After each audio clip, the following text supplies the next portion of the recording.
नमस्कार. आपण आता 10वीच्या सायन्स 2 मधील सेकंड चॅप्टर पाहतोय आणि आज आपण तिसरा भाग याच्यातला पाहणार आहोत. यामध्ये आपण आजचा जो विषय आहे तो energy from different food components. Okay. आता यापूर्वी आपण कार्बोहायड्रेटच्या बाबतची बरीचशी माहिती घेतली होती, ग्लायकोलिसिसची माहिती घेतली होती. तर हे जे कार्बोहायड्रेट आपण कंझ्युम करतो त्याच्या क्रेब्स सायकल मधून आपल्याला कार्बोहायड्रेट पासून एनर्जी मिळते एटीपीच्या फॉर्म मध्ये. आपण पाठीमागच्या व्हिडिओमध्ये पाहिलं. तर एक्सेस झालेले जे कार्बोहायड्रेट असते या सगळ्या प्रोसेस मधनं ते लिव्हर मध्ये आणि मसल मध्ये स्टोअर्ड होतं आणि लिव्हर मध्ये आणि मसल मध्ये स्टोअर होताना ते ग्लायकोजनच्या फॉर्म मध्ये स्टोअर होत असतं. ओके. आता याच्यातून जशी कार्बोहायड्रेट मधून जशी आपल्याला एनर्जी मिळते एटीपीच्या फॉर्म मध्ये आणि एक्सेस झालेले कार्बोहायड्रेट ग्लायकोजनच्या फॉर्म मध्ये स्टोअर होतं लिव्हर आणि मसल्स मध्ये. तसंच दुसरा जो कंपोनेंट आहे की ज्याच्या पासून आपल्याला एनर्जी मिळत असते तो आहे प्रोटीन. आता प्रोटीन म्हणजे नेमकं काय? Proteins are micromolecules. अतिशय लहान लहान मॉलिक्युल्स असतात. प्रोटीनचे फार लहान मॉलिक्युल्स असतात आणि ते कशापासून तयार झालेले असतात? Proteins form by bonding together many amino acids. आपण पहिल्या चॅप्टर मध्ये सुद्धा पाहिलेलं आहे की अमिनो ऍसिड एकत्र येऊन प्रोटीन तयार होते. अमिनो ऍसिडचे मॉलिक्युल्स कण बॉन्ड होतात एकमेकांमध्ये आणि त्याच्यापासून स्पेशल टाइप ऑफ प्रोटीन तयार होतात. So proteins formed by bonding together many amino acid. Amino acidच्या बॉन्डिंग मधनं प्रोटीन तयार होतं. याच्यामधले जेवढे प्रोटीन आपल्याला मिळतात त्याच्यातले जे ॲनिमल ओरिजिन जे प्रोटीन असतात म्हणजे जे दुग्धजन्य पदार्थ असतील म्हणजे ॲनिमल ओरिजिन जे प्रोडक्ट असतील त्याच्यातनं जे प्रोटीन मिळतं त्याला आपण फर्स्ट क्लास प्रोटीन असं म्हणायचं. So the proteins of animal origin are called first class protein. या प्रोटीन पासून किती ऊर्जा मिळते आम्हाला? तर 4 calorie per gram of protein. म्हणजे एका ग्रॅम प्रोटीन पासून आम्हाला 4 किलो कॅलरी एवढे एनर्जी मिळत असते. Okay. We got 4 kilo calorie energy per gram of protein. एका प्रोटीनच्या ग्रॅम पासून 1 ग्रॅम प्रोटीन पासून आम्हाला 4 किलो कॅलरी एवढी एनर्जी मिळत असते. याच्यामध्ये फर्स्ट ऑफ ऑल जे प्रोटीनचं डायजेशन होतं या प्रोटीनच्या डायजेशन पासून अमिनो ऍसिड्स मिळतात. Amino acids are obtain from the digestion of proteins. ते अमिनो ऍसिड काय केले जातात? ऍब्सॉर्ब केले जातात इन द बॉडी. ओके. पहिल्यांदा काय होतं बघा, प्रोटीनच्या डायजेशन मधून अमिनो ऍसिड्स तयार होतात. ते शरीरामध्ये ऍब्सॉर्ब केले जातात, absorb in the body and then transported these amino acid up to each organ and each cell via blood. प्रोटीनच्या डायजेशन मधून अमिनो ऍसिड तयार होतं. अमिनो ऍसिड हे बॉडीमध्ये ऍब्सॉर्ब केलं जातं आणि ते ऍब्सॉर्ब केल्यानंतर त्याला ट्रान्सपोर्ट केलं जातं प्रत्येक ऑर्गनला, ईच ऑर्गन अँड ईच सेलला वाया ब्लड. त्यानंतर मग हे जे अमिनो ऍसिड तयार झालेले या अमिनो ऍसिड पासून ऑर्गन्स अँड सेल्स काय करतात? तर नेसेसरी असलेले प्रोटीनचे फॉर्म बनवतात. Okay. From these amino acids organ and cells produces various proteins necessary for that particular organ and necessary for the whole body. तर अशा पद्धतीनं प्रोटीनच्या डायजेशन मधून अमिनो ऍसिड तयार होतं. अमिनो ऍसिड बॉडीमध्ये ऍब्सॉर्ब केलं जातं, ते ट्रान्सपोर्ट केलं जातं प्रत्येक ऑर्गन आणि सेलला वाया ब्लड आणि मग त्या अमिनो ऍसिडचं कन्व्हर्जन होतं कोणाकडून? ऑर्गन आणि सेलकडून. जे जे इसेन्शियल प्रोटीन आहे त्या त्या ऑर्गनला, त्या त्या सेलला आणि टोटल बॉडीला अशा पद्धतीचं प्रोटीन्स या ऑर्गन्स आणि सेलकडून क्रिएट केलं जातं, तयार केलं जातं. आपल्याला माहिती आहे की प्रोटीनच्या डायजेशन मधून अमिनो ऍसिड तयार होतं. अमिनो ऍसिड हे सेल पर्यंत आणि ऑर्गन पर्यंत पाठवलं जातं, ट्रान्सपोर्ट केलं जातं आणि मग ते व्हेरियस ऑर्गन्स कडून किंवा सेल कडून त्या अमिनो ऍसिड पासून नेसेसरी असलेले प्रोटीनचे टाईप तयार होतात व्हेरियस ऑर्गन्स मध्ये. तर याच्यामध्ये हा पहिला ऑर्गन आपण असा विचार करूया की स्किन नावाचा जो ऑर्गन आहे त्याच्यामध्ये या अमिनो ऍसिड पासून किरेटिन तयार, मेलॅनिन आणि किरेटिन हे तयार होतात. मेलॅनिन हा रंगद्रव्य आहे आणि किरेटिन हा देखील रक्तातला घटक आहे. तर त्या मेलॅनिन आणि किरेटिन हे स्किन पासून बनवलं जाते अमिनो ऍसिड पासून. त्यानंतर बोन्स मध्ये असीम प्रकारचे प्रोटीन्स बनवले जातात, असीम प्रकारचे. तर सेल मध्ये जे सेल मेम्ब्रेन असतं ते सेल मेम्ब्रेन या व्हेरियस प्रोटीन पासून बनवलं जातं. त्याचबरोबर व्हेरियस एन्झाईम्स, वेगवेगळी एन्झाईम्स देखील या अमिनो ऍसिड पासून सेलमध्ये बनवतात. सेलमध्ये काय बनवतात? सेल मेम्ब्रेन आणि व्हेरियस एन्झाईम्स. त्यानंतर याच अमिनो ऍसिड पासून पॅनक्रियास मध्ये इन्सुलिन आणि ट्रायप्सिन तयार होतं. त्याच्यानंतर पिट्युटरी ग्लँड्स मध्ये वेगवेगळे हार्मोन्स तयार होतात, व्हेरियस हार्मोन्स त्याच्यामधून प्रोड्यूस केले जातात. तर मसल सेल्स मध्ये ऍक्टिन आणि मायोसिन, बरोबर आहे, ऍक्टिन तयार केलं जातं आणि मायोसिन फ्लेक्झिबल प्रोटीन, लवचिक असलेली खुर्च्यांची हाड असतात ना त्याच्यासाठी आवश्यक असलेलं मायोसिन फ्लेक्झिबल प्रोटीन बनवलं जातं. तर ब्लड मध्ये हिमोग्लोबिन आणि अँटीबॉडीज या अमिनो ऍसिड पासून फॉर्म होतात. म्हणजे आपण जे पाहिलं की प्रोटीनच्या डायजेशन मधून अमिनो ऍसिड तयार होतात. अमिनो ऍसिड व्हेरियस सेल्स पर्यंत किंवा ऑर्गन पर्यंत ट्रान्सपोर्ट केलं जातं, सेल्स आणि ऑर्गन पर्यंत ट्रान्सपोर्ट केलं जातं आणि त्या ऑर्गन आणि सेल्स कडून त्या त्या भागामध्ये जे नेसेसरी प्रोटीन्स फॉर्म आहेत ते क्रिएट केले जातात, प्रोड्यूस केले जातात. त्यातल्या स्किन मध्ये मेलॅनिन किरेटिन प्रोड्यूस केलं जातं, बोन्स मध्ये ऑस्सिन क्रिएट केलं जातं, सेल मध्ये प्लाझ्मा मेम्ब्रेनसाठी आवश्यक सेल मेम्ब्रेनसाठी आवश्यक असलेले व्हेरियस प्रोटीन्स तयार केले जातात. तसंच व्हेरियस एन्झाईम्स तयार केले जातात. पॅनक्रियास मध्ये इन्सुलिन आणि ट्रायप्सिन तयार केलं जातं. तर पिट्युटरी बॉडी मध्ये व्हेरियस हार्मोन्स क्रिएट केले जातात, प्रोड्यूस केले जातात. मसल्स मध्ये ऍक्टिन प्रोड्यूस केलं जातं. त्याचबरोबर मायोसिन फ्लेक्झिबल प्रोटीन तयार केलं जातं. ब्लड मध्ये हिमोग्लोबिन आणि अँटीबॉडीज, अँटीबॉडीज हा शब्द आपण फार ऐकतोय कोरोनाच्या काळामध्ये. तर अँटीबॉडीज निर्माण करण्याचं काम हे अमिनो ऍसिड्स करत असतात. तर अशा पद्धतीनं डायजेशन ऑफ प्रोटीन, त्याच्यातून amino acid transported to the various cells और various organs and in that organ that amino acid converted into various types of, किंवा ते ऑर्गन किंवा सेल त्या अमिनो ऍसिडला व्हेरियस प्रोटीन्स जे नेसेसरी आहेत त्या ऑर्गनसाठी त्या व्हेरियस प्रोटीन्स मध्ये ते काय करतात, कन्वर्ट करतात किंवा ते व्हेरियस प्रोटीन्स ते प्रोड्यूस करतात.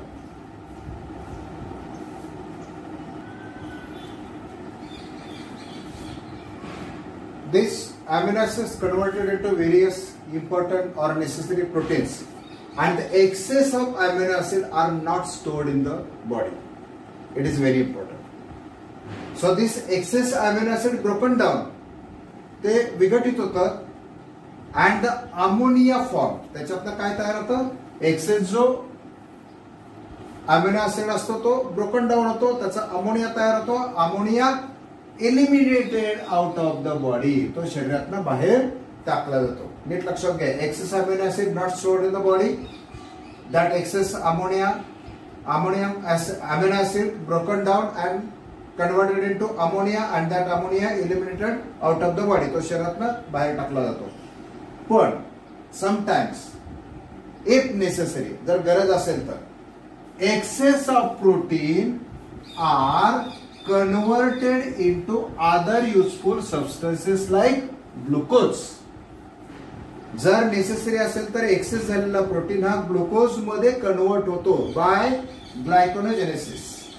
ती जी प्रोसेस काय म्हणायचं, ग्लायकोनोजेनेसिसच्या प्रोसेसद्वारे तो एक्सेस झालेला प्रोटीन हा ग्लुकोज मध्ये कन्वर्ट होतो की जो नंतर आपल्याला एनर्जी फॉर्म साठी सुद्धा यूज करता येतो. ओके. त्यानंतर प्लांट सेल्स सुद्धा जे असतात, प्लांट्स मध्ये सुद्धा नेसेसरी अमिनो ऍसिड प्रोड्यूस होत असतात. मग हे plants produce necessary amino acid from minerals de novo and they produces the different proteins. याच्यापासून ते काय करतात, मिनरल डिनोवो पासून डिफरंट प्रोटीन्स प्लांट बनवत असतात. असंच एक जे एन्झाईम आहे रुबिस्को, की जे अबंडंट फॉर्म मध्ये आपल्याला सापडतं इन नेचर मध्ये, जे निसर्गामध्ये मोठ्या प्रमाणावर सापडतं. It is present in the plant chloroplast cell. Chloroplast cell मध्ये सापडत असतं. तर अशा पद्धतीने आपण प्रोटीन हा घटक आपण पाहिला फूड कंपोनंट मधला. त्यानंतर आपण पाहणार आहोत lipids. The third component is lipid. हा जो लिपिड असतो तो स्पेसिफिक केमिकल रिएक्शन्स होत असतात किंवा बॉन्ड्स होत असतात between fatty acid and alcohol. Okay, हा जो लिपिड आहे, this lipid formed by specific chemical bonds between fatty acid and alcohol. Okay, परत एकदा बघा. Substance formed by specific chemical bonds between fatty acid and alcohol are called lipid. ही लिपिडची definition झाली. म्हणजे या फॅटी ऍसिड आणि अल्कोहोलच्या स्पेसिफिक केमिकल बॉन्ड पासून तयार झालेला सबस्टन्स त्याला म्हणायचं लिपिड म्हणायचं. हे जे लिपिड असतात हे बघा, हे डायजेस्ट झाल्यानंतर लिपिडच्या डायजेशन मधून, after digestion of lipid we got fatty acid and alcohol. या लिपिडचं डायजेशन झाल्यानंतर आपल्याला काय मिळतं? फॅटी ऍसिड आणि अल्कोहोल मिळत असतं. हे fatty acid absorb and distributed everywhere in the body. नीट लक्षात घ्या, स्पेसिफिक बॉन्ड कोणाच्या मध्ये? फॅटी ऍसिड आणि अल्कोहोल याच्यातनं लिपिड तयार होतं. ज्या वेळेला लिपिडचं डायजेशन होतं त्यावेळेला त्याच्यातून कुठले पदार्थ मिळतात? तर ते फॅटी ऍसिड आणि अल्कोहोल, जे बॉन्ड तुटतो आणि ते फॅटी ऍसिड आणि अल्कोहोल मिळतं. हे fatty acid distributed everywhere in the body, with in the body, सगळ्या शरीरभर ते डिस्ट्रीब्यूट केलं जातं. त्यामध्ये ते डिस्ट्रीब्यूट केल्यानंतर ज्या डिफरंट सेल्स आहेत त्या different cells produces various necessary substances like fatty acids from by this fatty acids. या फॅटी ऍसिड पासून या डिफरंट सेल नेसेसरी असलेले काही डिफरंट सबस्टन्सेस बनवतात. उदाहरणार्थ बघा, फॉर एक्झाम्पल हा फॉस्फोलिपिड जो आहे हा कशासाठी इसेन्शियल असतो? Producing plasma membrane. हा प्रोड्यूस केला जातो बाय दिस फॅटी ऍसिड्स. त्यानंतर hormones like progesterone, estrogen, testosterone, त्यानंतर ॲडिनोस्ट्रोन, बरोबर आहे की नाही? बघा, ॲडिनोस्टेरॉन, परत एकदा बघा, हार्मोन्स लाईक कुठले कुठले? प्रोजेस्टेरॉन, इस्ट्रोजन, टेस्टेस्टेरॉन, नंतर अल्डोस्टेरॉन. हे सगळे फॅटी ऍसिड पासून प्रोड्यूस केले जाणारी हार्मोन्स आहेत. त्यानंतर जे ऑक्झन्सचं जे कव्हर असतं, कव्हरिंग अराउंड द ऑक्झन्स. ऑक्झन्स म्हणजे काय? नर्व सेल असतात ना, त्याच्यावरचं जे कव्हरिंग आहे ते सुद्धा फॅटी ऍसिड पासून बनवलं जातं. आपल्याला फॅटी ऍसिड पासून 1 ग्रॅम फॅटी ऍसिड पासून 9 किलो कॅलरीज एवढी एनर्जी मिळत असते. कधी?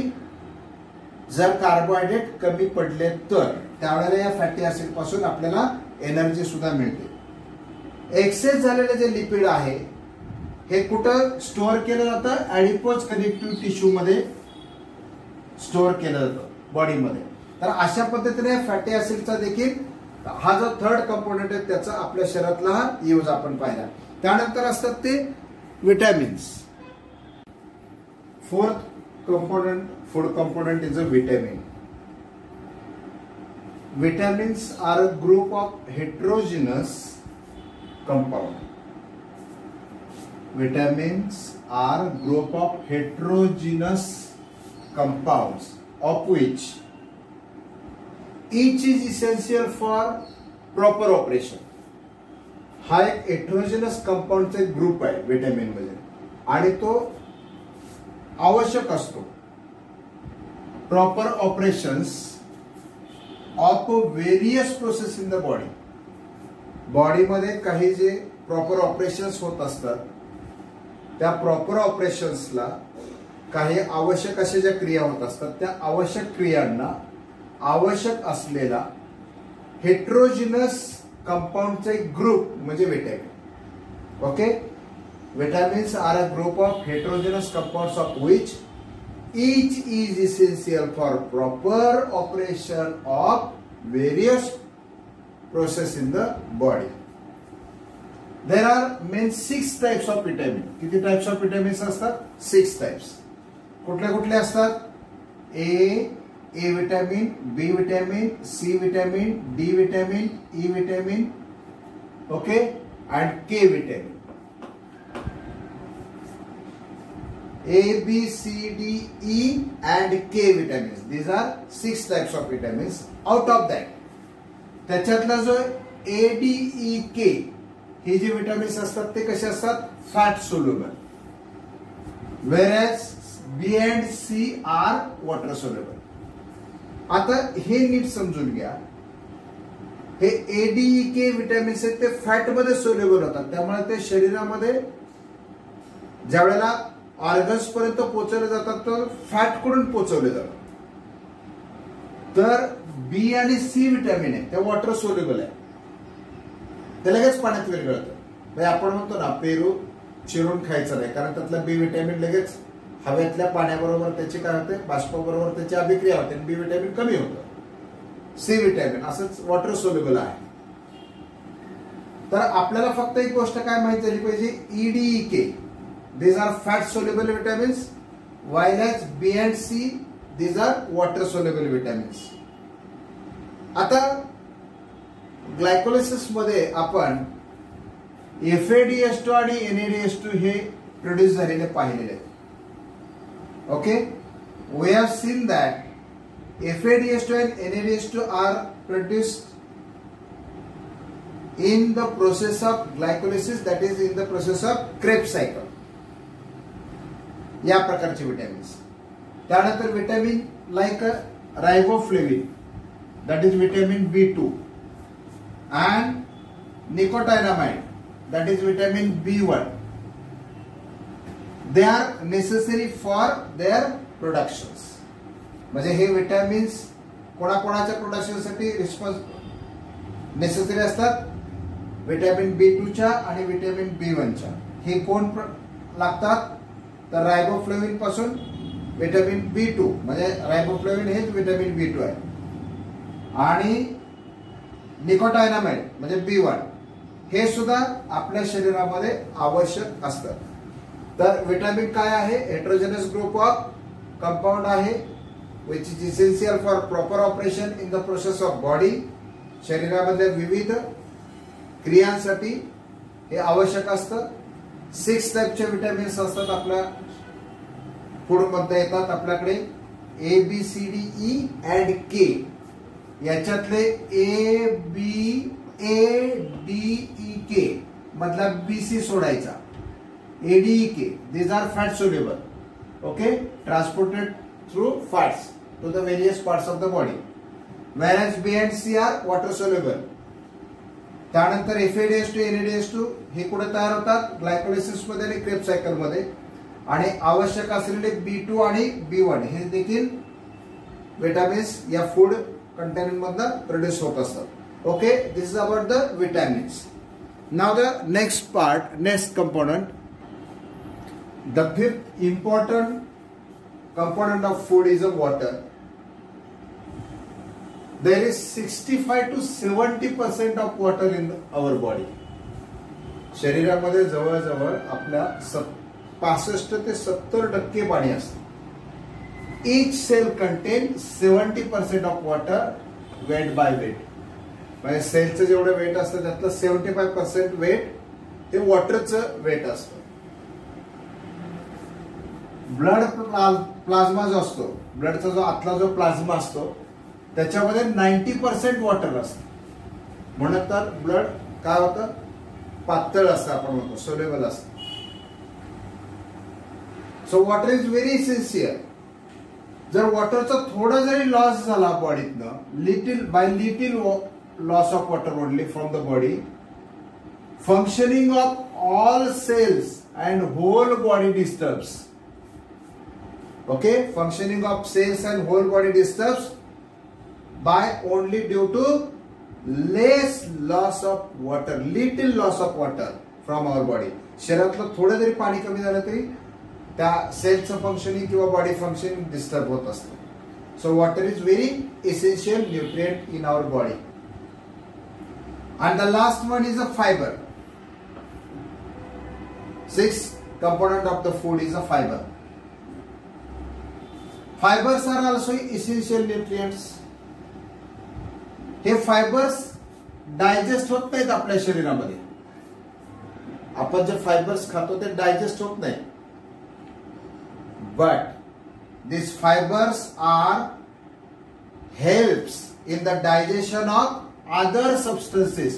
ते स्वतः डायजेस्ट होत नाहीत पण इतर पदार्थांच्या डायजेशन साठी या फायबरची गरज असते. हेल्पफुल फळ असतात. आणि जे अनडायजेस्टेड फूड असतं त्याचं इगेशन साठी अनडायजेस्टेड फूडच्या इगेशन साठी सुद्धा फायबरची गरज असते. त्याला स्टूलच्या स्वरूपात बाहेर टाकण्यासाठी.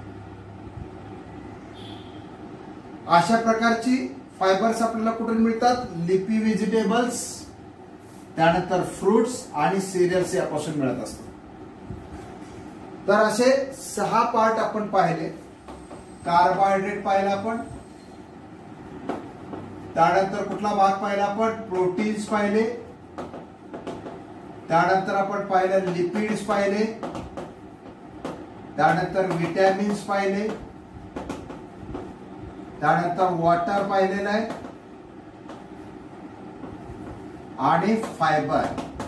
या 6 घटकात these are the 6 components of food by which we get the energy as well as it controls the digestion and various process of our body.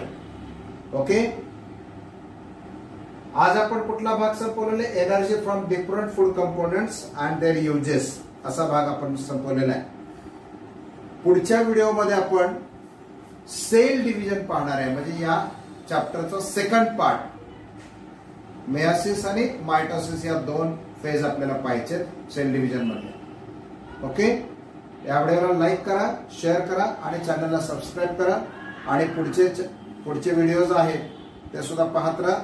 Subscribe केल्यानंतर तुम्हाला व्हिडिओज पाहायला मिळतील, लगेच आलेले व्हिडिओज पाहायला मिळेल. त्याचबरोबर अतिशय महत्वाचं म्हणजे एखादा चॅप्टर करण्यासाठी त्याची पूर्ण प्लेलिस्ट पहा. आपण गणित 1, गणित 2, विज्ञान 1, विज्ञान 2 असं सर्व विषयाचे व्हिडिओ आपण बनवतोय. जसं शक्य होईल तसं मराठीतनं, सेमी इंग्लिशसाठी इंग्लिशमधनं हे सगळे व्हिडिओज आपण पाहतो आहे. गणिताचे व्हिडिओ आपण जर इंग्लिशमधनं बनवलेले नसली तरी पण त्याच्या ज्या मेथड्स आहेत त्या तुम्हाला मराठीतनं समजून घेता येईल आणि मग ते तुम्हाला कन्वर्ट इंग्लिशमध्ये करता येईल. तर हा अतिशय इम्पॉर्टंट असा लेसन आपण सुरू केलेला आहे. पार्ट 1 लाईफ प्रोसेस मधला, त्यानंतर पार्ट 2 पण असाच येईल. ओके. धन्यवाद. Have a good day.